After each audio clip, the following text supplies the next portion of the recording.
औषध मारायला कमीच झाले काय पंपावाले, 1 2 आणि हा तिसरा. तर रामकृष्ण अरे बाबा आजचं नियोजन होतं औषध मारायचं. वावरामध्ये गवत झालं होतं थोडंसं, तिथं कांदे लावायची. गोल आणलं होतं. म्हटलं चला आता पंप बिंप उचला निघा, म्हटलं आता औषध मारायला. पप्पा औषध दिलं, पप्पा म्हणे मी पुढे जातो म्हणे. म्हटलं चालेल चालेल. आणि आम्ही तुम्हाला सांगतो ऑर्डर घेतो बरं का औषध मारायचं. तुम्ही कॉन्टॅक्ट करू शकता आपल्या फोन नंबरवर, तशी काय अडचण नाही आपल्याला. एका दिवसात आपण आपकी टाक्या मारतो, 4-5 टाक्या मारतो, काय अडचण नाही. आणि औषध थोडंसं गुणकारी बरं का. त्या दिवशीच औषध आहे ना खोकल्या करता होतं, हे औषध थोडंसं गुडघेदुखी करताय.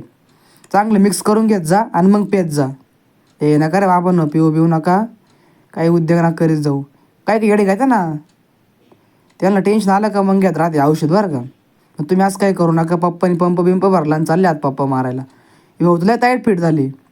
औषध तेवढं गुणकारी म्हटलं टाईट फिट व्हावंच लागेल ना. आणि माझा पंप खाली वाट बघतोय मला कधी भरतो म्हणे. म्हटलं भाऊ तुला तो भरायची पाळीच आली, म्हटलं काही अडचणी तुला भरतोच म्हटलं मी.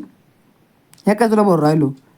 पंप भरायचा, पाठीव टाकायचं आणि चालायचं. म्हटलं बरं आहे भाऊ, चाल काय यायचं अडचण नाही. सर जरा लागत आहे इकडं मस्तपैकी. परत पंप संपला का इकडे यायचं टाकीजवळ पंप भरायचा. तुम्हाला सांगायची गरज नाही ते, पण कसं आहे शेवटचा पंप होता बरं का. जायचं हा औषध मारलं भाऊ. जय श्रीराम.